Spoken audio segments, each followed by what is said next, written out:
It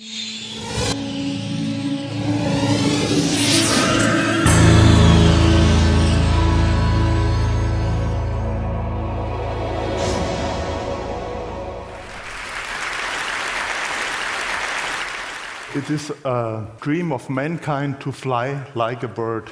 Birds are very agile. They fly not with rotating components, so they fly only by flapping their wings. So we looked at the birds and we try to make a model that is powerful, ultra light, and it must have excellent aerodynamic qualities that would fly by its own and only by flapping its wings. So what would be better to use the herring gull in its freedom, circling and swooping over the sea, and use this as a role model. So we bring a team together. There are generalists and also specialists in the field of aerodynamics, in the field of building gliders, and the task was to build an ultralight indoor flying model that is able to fly over your heads, so be careful later on. And this was one issue, to build it that lightweight that no one would be hurt if it fell down. So why do we all this? We are a company in the field of automation, and we'd like to do very lightweight structures because that's energy efficient, and we'd like to learn more about pneumatics and airflow phenomena. So I now would like to take your seatbelts on and you put your hats off. So maybe we try it once to fly SmartBird. Thank you.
So we can now look at the SmartBird.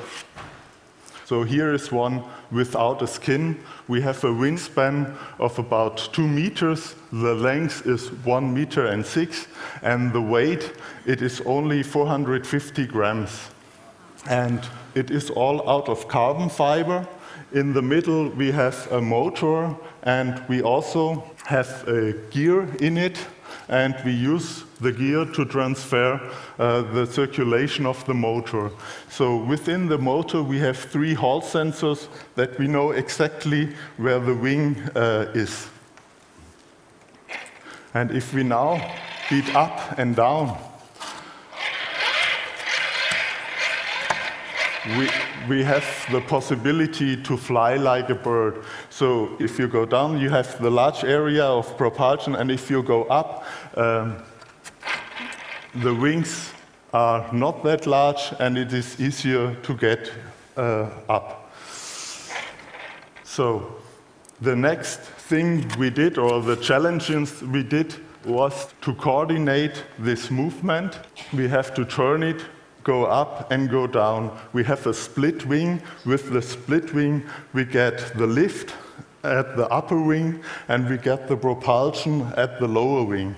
Also, we see how we measure the aerodynamic efficiency. We had knowledge about the electromechanical efficiency, and then we can calculate the aerodynamic efficiency. So therefore, it rises up from passive torsion to active torsion from 30% up to 80%.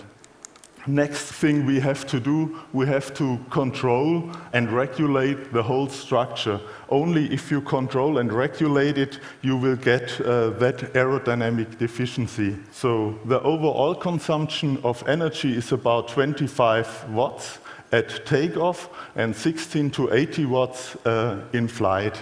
Thank you.